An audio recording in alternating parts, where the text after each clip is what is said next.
Hello guys, welcome to my ওমরস blog. আশা করি সবাই ভালোই আছেন। আজকের ভিডিওটি আপনাদের প্রত্যেকের জন্য খুবই গুরুত্বপূর্ণ হতে যাচ্ছে, কেননা সম্প্রতি ইতালিতে অনেকে আসতে চাচ্ছেন অথবা আসতেছেন। আসার পরে এই দেশের যে কালচার, এই দেশের যে নিয়ম মাফিক কতগুলো নিয়মের মধ্যে আপনাকে চলতে হবে। আর যদি আপনি এই নিয়মের মধ্যে না চলেন অথবা একটু উল্টাভাবে চলেন, তাহলে আপনাকে মোটা অঙ্কের জরিমানা এবং হেনস্থার শিকার হতে হবে।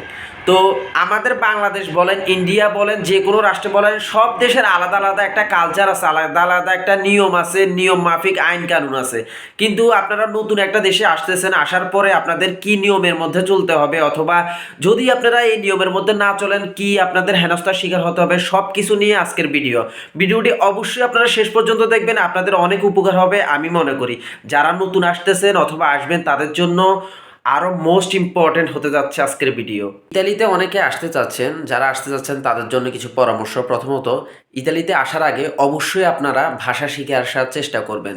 ভাষাটা যে হচ্ছে যে প্রপারলি পুরোপুরি ভাষা শিখে আসলে তো ভালোই, আর যদি পারেন বেসিক ভাষাটা শিখে আসার জন্য, যেমন এখানে আসার পর কারোর সাথে একটু টুকিটাকি কথা বলা, ইতালিয়ানদের সাথে হালকা পাতলা কথা বলা শিখে আসার অবশ্যই চেষ্টা করবেন। দ্বিতীয়ত কথা হচ্ছে যে বেতন কিছু কম হইলেও, আপনারা স্পন্সারে আসেন, এগ্রিকালচারে আসেন, বেতন কিছু কম হইলেও ইতালিয়ানদের সাথে কাজ করার চেষ্টা করবেন। এতে করে আপনাদের ভাষার যে চর্চাটা ওইটা এক ধাপ আগে যাবে আর কি। আর সবচাইতে বড় কথা হচ্ছে যে আপনারা বেতন কম হোক সমস্যা নাই, কিন্তু ওদের সাথে কাজ করলে আপনাদের কাজের দক্ষতাটা আরেকটু বৃদ্ধি পাবে। সেটা চেষ্টা করবেন আসার পর ইতালিয়ানদের সাথে কাজ করার। এখানে এসে অনেকে মদ বিয়ার এগুলা পান করবেন, এগুলা না খাওয়ার পরামর্শ রইল। আর এখানের মধ্যে এগুলা সবখানে বৈধ, সেই হিসাবে এগুলা তেমন একটা কিছু না তাদের কাছে। তবে রাস্তায় না খেয়ে বাসার মধ্যে যদি খান তাহলে বাসায় খাওয়ার পরামর্শ রইল, কেননা রাস্তায় খেলে ইতালিয়ানরা যা যাবর বলবে আপনাকে। রাস্তাঘাটে যেখানে সেখানে ময়লা আবর্জনা ফেলবেন না। এতে করে ইতালিয়ানরা চোখে পড়লে তারা আপনাদেরকে খারাপ ভাবে এবং খারাপ একটা মন্তব্য করবে। তো সেই হিসাবে যেটা নোংরা হবে সেটা নির্দিষ্ট ডাস্টবিনে ফেলে দিবেন। এটাই হচ্ছে আমাদের বৈশিষ্ট্য এবং কর্তব্য। যেহেতু আমরা নতুন দেশে আসছি, নতুন দেশে তারা যেভাবে চলে সেভাবে চলার চেষ্টা করব। রাস্তাঘাটগুলো ওদের অনেকটাই পরিষ্কার, কোনো তেমন একটা নোংরা থাকে না। ছেলেমেয়েরা এখানের মধ্যে লিপ কিস এবং জড়িয়ে ধরা এগুলা অত্যন্ত স্বাভাবিক ব্যাপার। তো আপনি কোনোভাবে তাদের দিকে তাকিয়ে থাকতে পারবেন না, এটা আপনাদের অবশ্যই মাথায় রাখতে হবে।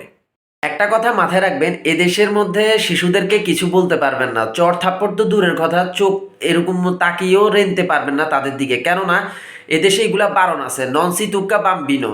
যত কিছু হয়ে যাক না কেন, বাবুদেরকে, শিশুদেরকে, বাম্বিনোদেরকে কিচ্ছু বলতে পারবেন না আপনি, খবরদার। রাস্তা পারাপার হওয়ার সময় সিগন্যাল আইন মেনে চলুন, নতুবা জরিমানা। সিগন্যাল তাকিয়ে তারপরে আপনারা পথ চলাচল করবেন, অথবা দুর্ঘটনার শিকার হইতে পারেন, সেজন্য আপনারা সিগন্যাল আইন মেনে চলুন।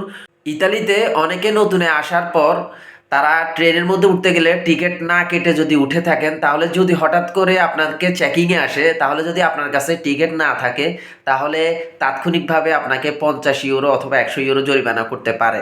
তো সেই হিসাবে আপনারা সতর্ক থাকবেন, টিকিট নিয়ে তারপরে ট্রেনে উঠবেন নতুন যারা আছেন। পাবলিক প্লেসে এরকম করে ঢোকর তোলা নিষেধ, সম্পূর্ণ নিষেধ। শুকর বলবে, তবে নাক ঝাড়তে পারবেন।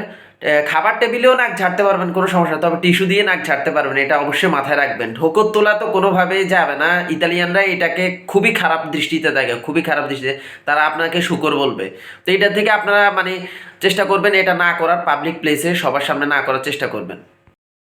ইতালিতে আপনাদের ডকুমেন্ট হয়ে গেলে, সম্পূর্ণ হয়ে গেলে, আপনাদেরকে অনুরোধ রইল ইউরোপের যে দেশগুলো আছে সবগুলার মধ্যে ঘুরে আসার জন্য অনুরোধ রইল। কারণ শুধু যে আপনারা এখানে এসে টাকা ইনকাম করবেন তেমনটা না।